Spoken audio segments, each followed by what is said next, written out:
ওং নমঃ ভগবতে বাসুদেবায়।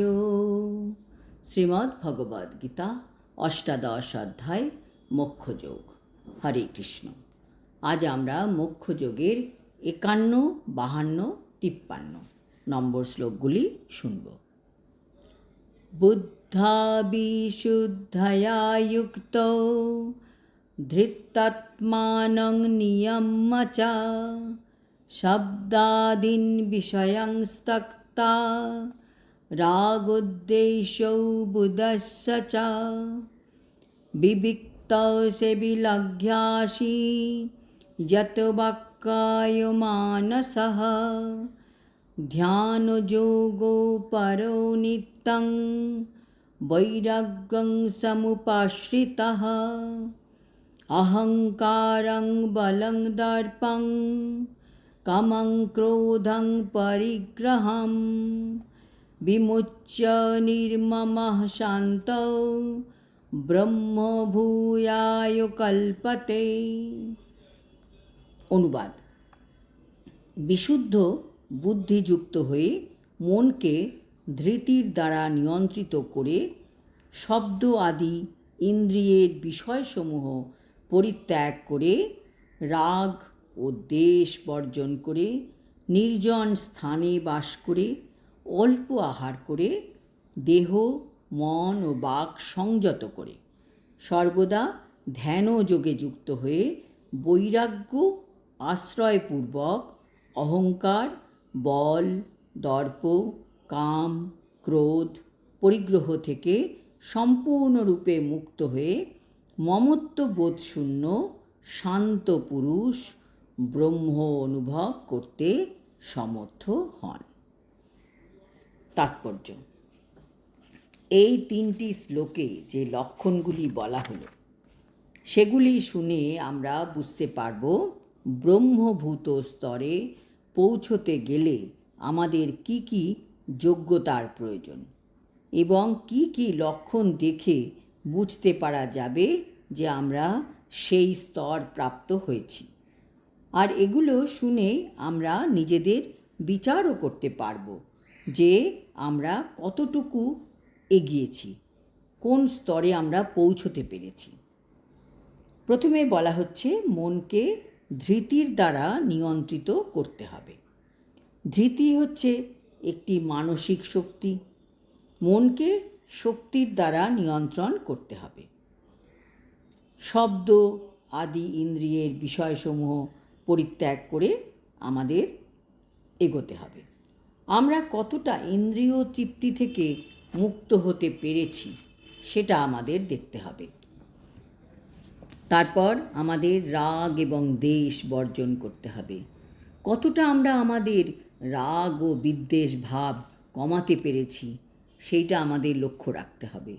নির্জন স্থানে বাস করা আমরা পছন্দ করছি কি না আমাদের নিজেদের ইভ্যালুয়েট করতে হবে। আমরা কি জপ করার জন্য, শাস্ত্র অধ্যয়ন করার জন্য নির্জন স্থানে বাস করতে চাই, নাকি আমরা লোকালয়ে থাকতে ভালোবাসছি? অভক্তের ইউজলেস কথা শুনতে আমাদের ভালো না লাগা উচিত। আমরা কি অল্প আহারে সন্তুষ্ট, নাকি অনেক রকম খাবার খাওয়ার কথা চিন্তা করি সব সময়? আমার কি এখনও খাবারের প্রতি লোভ রয়েছে? আমরা কি দেহ, মন ও বাক সংযত করে বেশিরভাগ সময় ধ্যানে থাকতে পারি? মানসিক ধ্যানে থাকতে পারাটাই হচ্ছে বৈরাগ্য। একজন ভক্তিযোগী সব কাজ করেন, কিন্তু তিনি সেই কাজটি যে করছেন তার মনের মধ্যে কিন্তু কৃষ্ণ চিন্তা সবসময় থাকে। তিনি অফিসে, বাড়িতে যে কোনো কাজই করুন না কেন, তিনি জানেন তিনি সব কিছু করছেন কৃষ্ণের জন্য এবং কৃষ্ণই তাকে দিয়ে সেই কাজটি করাচ্ছেন। এবং মনে মনে তিনি বৈরাগ্য পন্থায় থাকেন, মানে সব কিছু তিনি মনে করেন সব কিছুই ভগবানের, আমি শুধু আমার কর্তব্য পালন করছি। মমত্ববোধ শূন্য মানে আসক্তি শূন্য।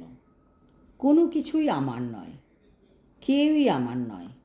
যখন আমরা এইটা ভাবি যে এটা আমার, এই বস্তুটি আমার, আমি আমি সব কিছু করছি, তখনই আমরা সেই বস্তুটিকে বা সেই মানুষটিকে হারাবার ভয় পাই, আর হারিয়ে গেলে শোক করি। সেই কারণে মমত্ববোধ শূন্য আমাদের হতে হবে। যত আমরা ভক্তিতে এগোবো তত আমাদের আহার নিদ্রা কম হয়ে যাবে, প্রয়োজনটাই কম হয়ে যাবে।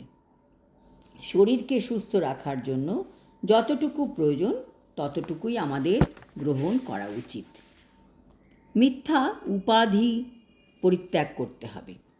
আমি ডাক্তার, আমি এই, আমি সেই, এই বাড়ি আমার, এই গাড়ি আমার, এইগুলি সবই ক্ষণস্থায়ী। আজ আছে, কাল থাকবে না। মিথ্যা অহংকার পরিত্যাগ করতে হবে, সত্য অহংকার আসতে হবে। সত্য অহংকার কি? সত্য অহংকার হচ্ছে আমি দেহ নই, আমি আত্মা, সবাই আত্মা, আমি কৃষ্ণের দাস। তখন আমরা অল্পেই সন্তুষ্ট থাকব, শান্ত থাকব। এই 3টি শ্লোকের তাৎপর্যে শ্রীল প্রভুপাদ বলেছেন যে বুদ্ধির সাহায্যে নির্মল হলে মানুষ সত্ত্বগুণে অধিষ্ঠিত হয়। এইভাবে মানুষ চিত্তবৃত্তিকে নিয়ন্ত্রণ করে সর্বদাই সমাধিস্থ থাকেন। তখন আর তিনি ইন্দ্রিয় তর্পণের বিষয়ের প্রতি আসক্ত হন না এবং রাগ ও দেশ থেকে মুক্ত হয়ে কর্ম সম্পাদন করেন। এই ধরনের নিরাসক্ত মানুষ স্বভাবত নির্জন স্থানে থাকতে ভালোবাসেন। তিনি প্রয়োজনের অতিরিক্ত আহারও করেন না এবং তিনি তার দেহ ও মনের সমস্ত কার্যকলাপ নিয়ন্ত্রণ করতে পারেন। তখন আর তার মিথ্যা অহংকারও থাকে না, কারণ তিনি তখন তার দেহকে তার স্বরূপ বলে মনে করেন না। নানা রকম জড় পদার্থ আহরণ করে তার দেহটিকে স্থূল ও শক্তিশালী করে তোলার কোনো বাসনাও তখন আর তার থাকে না। যেহেতু তখন আর তার দেহাত্মবুদ্ধি থাকে না, তাই তার মিথ্যা অহংকারও থাকে না। পরমেশ্বর ভগবানের কৃপায় তিনি তখন যা পান তাতেই সন্তুষ্ট থাকেন এবং ইন্দ্রিয় সুখভোগের অভাব হলে ক্রুদ্ধ হন না। ইন্দ্রিয়ের বিষয়সমূহ আহরণ করার কোনো রকম প্রচেষ্টা তিনি তখন আর করেন না। এভাবে মানুষ যখন সর্বতোভাবে অহংকার মুক্ত হন, তখন তিনি সমস্ত জড় বিষয়ের প্রতি অনাসক্ত হন এবং সেটি ব্রহ্ম অনুভবের স্তর। সেই স্তরকে বলা হয় ব্রহ্মভূত স্তর। মানুষ যখন জড় জাগতিক চেতনা থেকে মুক্ত হন, তখন তিনি শান্ত হন এবং কোনো কিছুতেই আর ক্ষুব্ধ হন না। ভগবদ্গীতায় সেই কথা ব্যাখ্যা করে বলা হয়েছে, আপূজ্যমানম অচল প্রতিষ্ঠং সমুদ্রমাপ প্রবিশন্তি তদ্দৎ কামায়ং প্রবিশন্তি সর্বে শান্তিম আপনৌতি ন কামকামী। বিষয়কামী ব্যক্তি কখনো শান্তি লাভ করে না। নদীর জলরাশি যেমন সদা পরিপূর্ণ এবং স্থির সমুদ্রে প্রবেশ করেও তাকে ক্ষোভিত করতে পারে না, কামসমূহ তেমনি কোনো স্থিতপ্রজ্ঞ ব্যক্তিতে প্রবিষ্ট হলেও তাকে বিক্ষুব্ধ করতে পারে না। অতএব তিনি শান্তি লাভ করেন। আজ এই পর্যন্ত। পরের শ্লোকে আমরা ব্রহ্মভূত স্তরের ব্যক্তির সম্বন্ধে আরও জানতে পারব। হরি ওং তৎসৎ। হরে কৃষ্ণ।